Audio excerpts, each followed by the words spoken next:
Hey, it's Chrissy Miles, and you're watching The Chrissy Miles Show, where I teach you how to take eternal truth and produce extreme results.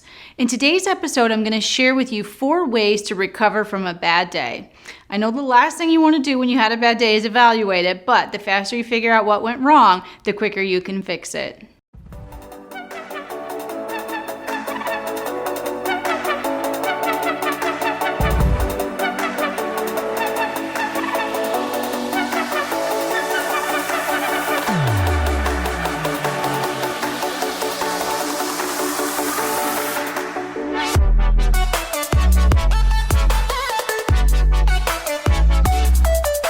So I've struggled with depression a lot throughout my life, and I can tell you that after I applied these methods I'm about to share with you, I went from losing entire days lying on my couch, zoned out in depression, to being able to recover from bad moments and really bad days in literally minutes. So subscribe to this channel and click the bell to get notified of more of my proven methods to get more out of life. So here's tip number 1. You've got to do something physical. Now, you might think that that is overrated, but of course, studies show that when you do something physical, your endorphins kick into action. And for me, since I was so stressed out, I was an after work exerciser, but it doesn't have to be exercise. Maybe you can clean the kitchen, push mow the lawn, do a ninja session of picking up toys or clothes around the house, go for a walk, whatever it is, blow off your steam physically so you'll be less likely to use your voice verbally and lash out at everybody because you had a bad day.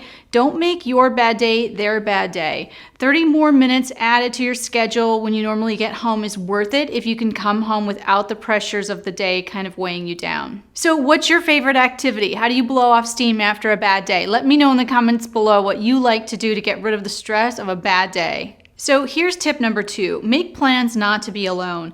This might apply more to people who are single, but I see a lot of people come home after work literally by themselves, sit down in front of the TV for hours, but you've got to go where people are. You could people watch at Starbucks or Barnes & Noble, stop by a friend's house, call your neighbor, or better yet, get in front of other people who are alone.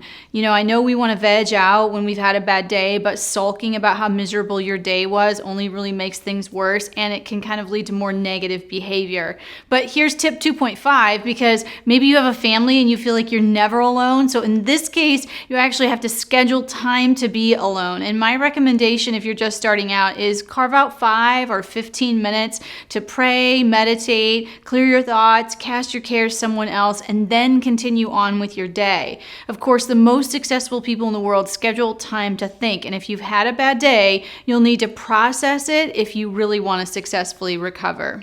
Here's tip number 3, journal. Now, I know journaling gets a bad rap as being just for women, but you know what? You could even pull out a note on your phone to list some of your frustrations. The idea is you take a few minutes out of your day to kind of write things down. Now, once you've gotten these things off your chest, though, you have to ask yourself, what are you going to do about it? It's easy to blame everybody else and look outside of yourself for why things are going wrong, but the reality is you can only change you. You can't change other people, so think about one thing that you could do to change the outcome of the next day. And if you haven't checked out my video on how to prevent a bad day, click the link in the description and I'll share with you my top strategies to avoid having a bad day. Of course, the best way to recover from a bad day is to avoid having one in the first place. So here's the last tip, tip number 4. Stop thinking about your bad day and start thinking about something else. Now, most people already intuitively do this, but there's a negative part to that cycle. So here's how it goes. You know, first of all, people usually spend a ton of time hashing out every single detail of how their day went wrong.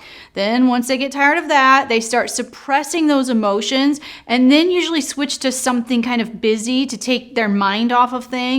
And then what happens is that they never really deal with why they were having the bad day to begin with, or really what they could do to change it. They kind of just accept it as a normal way of life and they move on.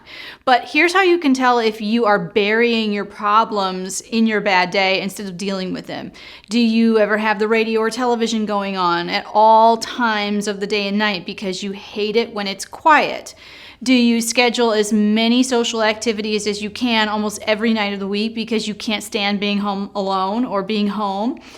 Do you frequently use drugs, alcohol, or other substances to kind of quiet you down or quiet the negative thoughts and make you feel better? So it's not just enough to think about something else. You actually have to think about positive things. Philippians 4:8 says this. It says, summing it all up, friends, I say you'll do best by filling your minds and meditating on things that are true, noble, reputable, authentic, compelling, gracious, the best, not the worst, the beautiful, not the ugly, things to praise and not things to curse.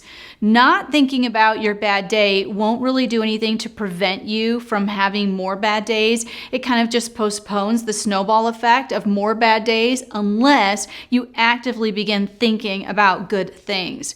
And for more ways to get life-changing results and begin thinking more positive thoughts, head over to ChrissyMiles.com/store and pick up my 2-part series called The Power of the Word. I'll show you step by step how adding a little bit to your understanding of God's principles for life can produce massive results.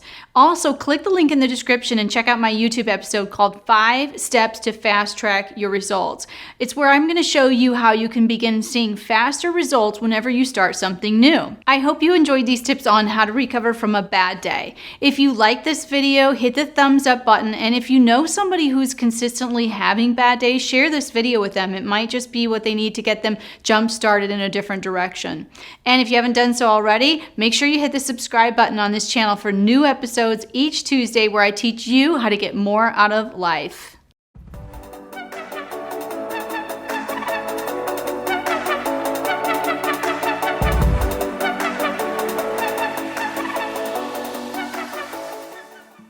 Ladies, are you ready to advance both personally and professionally? If so, join keynote speakers Chrissy Miles and Gigi Butler for the Advanced Women's Business Summit, October 25th, 2019. For more information, sponsorship opportunities, and to reserve your ticket, visit www.advancesouthbend.com.